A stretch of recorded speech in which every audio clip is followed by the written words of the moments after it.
Jika kalian mendengar rumor bahwa orang Amerika adalah rasis, terutama kepada mereka yang berkulit hitam, apa menurut kalian?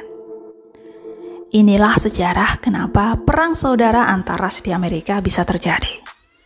Apakah rumor tentang orang kulit hitam jauh bisa lebih sukses dalam bisnis sehingga membuat kulit putih membenci mereka?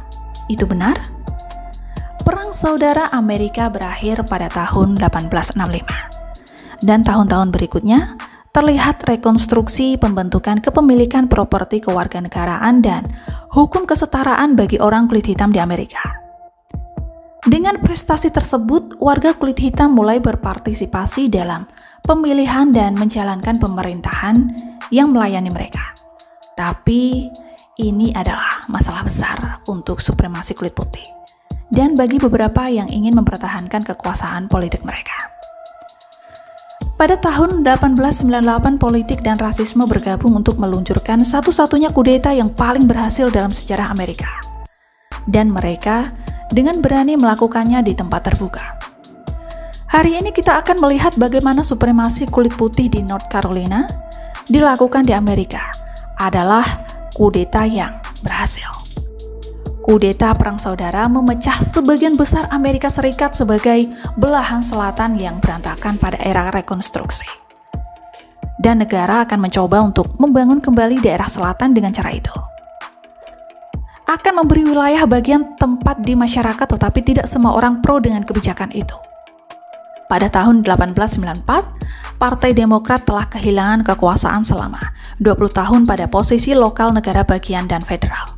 Hal ini dikarenakan keberhasilan populis partai yang menghimbau petani kulit putih yang miskin.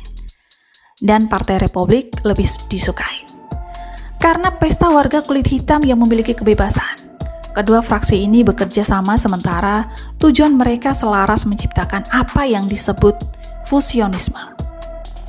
Kesuksesan mereka dibantu oleh jumlah pemilih kulit hitam yang hampir 80% pada tahun 1890-an. Hal ini memicu reaksi keras dan demokrasi negara bagian. Saat pesta pemilihan dimulai, apa yang mereka buka secara terbuka yang disebut dengan istilah supremasi kampanye putih. Hal ini untuk memisahkan aliansi kulit hitam dan kulit putih.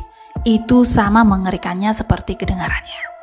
Karena melibatkan politisi pers dan sebagian besar masyarakat yang simpatik, yang berarti juga sekaligus melibatkan senjata kampanye yang dibuat oleh kelompok yang berpengaruh. Penerbit Josephus dari koran paling berpengaruh di negara bagian, berita dan pengamat, serta Furnival Simmons, yaitu ketua dari Partai Demokrat negara bagian Demokrat. Mereka tahu cara memupuk ketakutan rasial dan mengeksploitasinya. Ketidakpercayaan yang ada di antara ras adalah alat yang bisa mereka gunakan untuk perpecahan. Sehingga bagian oposisi adalah bagian yang populis dan Republikan dan mampu mengambil kekuasaan. Mereka pun memulai membuat program untuk mengintimidasi dan meyakinkan orang kulit putih seakan berada di bawah ancaman. Dan pemungutan suara Demokrat adalah pilihan terbaik untuk mereka. Pendekatan mereka dilakukan secara halus. Hal itu dilakukan beberapa minggu sebelum pemilihan pada tahun 1898. Berita dan pengamat menerbitkan kartun politik berjudul Vampir yang Melayang di Atas Carolina Utara. Kartun itu menggambarkan orang kulit hitam sebagai pengejar vampir yang mengerikan, sedangkan sekelompok orang kulit putih yang melarikan diri. Pesan-pesan tersembunyi tertulis jelas di sayap vampir yang kata-kata itu sebenarnya tidak perlu. Namun, gambar yang dramatis itu seperti cukup untuk menggiring opini masyarakat menjadi negatif dan berpikiran buruk. Terutama bagi mereka yang buta huruf, sebanyak 20% di negara bagian. Peristiwa di Warmington adalah ancaman kepatuhan kulit putih yang biasanya digunakan untuk membangkitkan rasa takut dan mengobarkan kebencian serta ancaman. Juru kampanye politik mempromosikan rumor tentang bagian timur negara sedang diperintah oleh penguasa kulit hitam, serta menyebarkan ancaman ketidakberdayaan penakluk dan kekerasan. Hal ini digunakan untuk menggerakkan baji antara ras dan mendorong suara agar tertuju pada sebuah partai politik tertentu. Warmington adalah salah satu dari North Carolina terbesar yang terintegrasi secara rasial. populasinya baru saja berakhir 20.000, di mana sekitar 55% adalah orang berkulit hitam. Dan selama 3 dekade setelah emansipasi masyarakat menjadi makmur untuk bisnis orang kulit hitam. Karena bisnis orang kulit hitam jauh lebih berkembang pesat di daerah tersebut, yaitu lebih dari 1.000 warga kulit hitam memiliki properti di kota itu. Beberapa surat kabar harian Flag the Daily Record menyatakan warga kulit hitam memegang posisi kekuasaan terbanyak, termasuk anggota dewan, detektif, panitera hakim, dan pejabat terpilih lainnya. Bahkan mereka memiliki asosiasi pinjaman dan serikat pekerja untuk membantu mantan budak penduduk kulit hitam di Wilmington. Sehingga mereka dapat memilih dan mengambil hak dengan khusus meskipun pemilih telah terorganisir. Kampanye intimidasi menjelang pemilihan tahun 1898 yaitu lebih banyak warga kulit hitam di Wilmington yang terdaftar untuk memilih daripada kulit putih. Pada 11 Agustus 1897, Rebecca Felton memberikan pidato di Georgia yang berisi tentang masyarakat pertanian. Felton adalah wanita yang rajin yang dikenal sebagai pembicara penulis, feminis, pembaharu hak pilih, berpendidikan sebagai advokat politikus, dan juga istri anggota Kongres Demokrat Independen William Felton, dan memiliki pengaruh di supremasi kulit putih.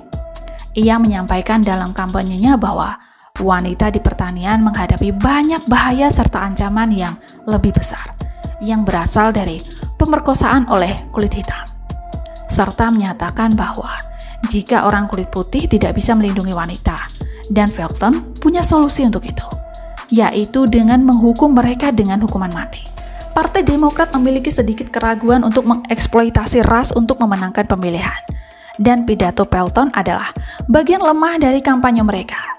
Mereka menemukan bahwa rasa takut dan rasa bersalah adalah bujukan yang kuat untuk meraih simpati masyarakat.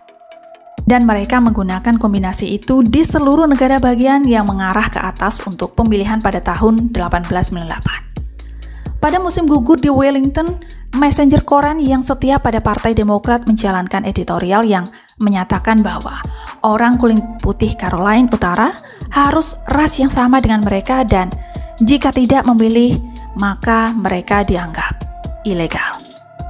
Untuk menjaga ketentraman masyarakat dan untuk melindungi setiap orang warga paling rendah hati dalam semua haknya, politik dan pribadi, beberapa di Partai Demokrat menepis kaos merah sebagai konspirasi. Mengklaim itu adalah dalil untuk memungkinkan pemerintah untuk membawa pasukan federal ke negara bagian. Demokrat menggunakan platform supremasi kulit putih merebut kembali legislatif Carolina Utara. Namun, di Wilmington, tidak satupun kursi politik lokal berubah di pemilihan pada November 1898. Pemilihan lokal tidak akan diadakan sampai Maret 1899. Tentu saja hal ini menjadi jelas bahwa superioritas ras tidak terlalu berpengaruh. Pada 10 November, 2 hari setelah pemilu, massa terorganisir untuk menggulingkan pemerintahan daerah campuran ras di Wilmington. Mereka memiliki banyak tuntutan termasuk bahwa Alexander Manly, sang editor catatan harian, harus meninggalkan kota dalam waktu 24 jam. Wali kota dan Kapolri harus mengundurkan diri, karena orang kulit hitam tidak akan ada lagi diizinkan untuk memilih dan itu mungkin populis dan republik harus meninggalkan kota selamanya. Diperkirakan 2.000 orang turun ke jalan untuk menghancurkan segalanya, mulai dari membakar kantor percetakan koran, serta pemecatan untuk semua orang yang berkulit hitam. Hingga diperkirakan sebanyak 60 warga kulit hitam tewas dalam insiden tersebut. Banyak orang kulit hitam melarikan diri dari kota untuk berlindung selama berhari-hari di sekitar rawa-rawa serta kuburan. Alfred Water saat menemukan orang kulit putih dari Partai Republik langsung mengarak mereka keliling kota sebelum mengusir mereka ke kereta pada minggu-minggu berikutnya. Banyak warga meninggalkan Wilmington termasuk 2.100 orang berkulit hitam. Mereka meninggalkan mayoritas kulit putih. Waddell dan masanya menyerbu balai kota, di mana memerintahkan terpilih dipaksa untuk mengundurkan diri di bawah todongan senjata. Kemudian Waddell menyatakan dirinya sebagai wali kota baru. Lebih dari 100 pejabat kulit hitam dipaksa lengser dari posisi mereka, termasuk petugas pemadam kebakaran. penduduk kulit hitam mengajukan banding kepada Presiden William McKinley untuk bantuan, tetapi tidak ada pasukan federal yang dikirim. Setelah peristiwa 10 November di Wilmington, surat kabar simpati menutupi cerita dengan narasi yang tradisional. Pengamat menyatakan kekerasan sebagai hal yang mutlak diperlukan untuk menyelamatkan Wilmington dari degradasi. Kemudian, tirani The King Weekly mengumumkan perkembangannya dengan judul Semua Menjadi Putih. Hampir 100 tahun setelah peristiwa itu, surat kabar media dan institusi negara bagian North Carolina sebagian besar menggambarkan kudeta sebagai perang ras pada kulit hitam dan menggembar-gemborkan banyak kudeta. Wali kota Wilmington menjabat selama 7 tahun hingga 1905.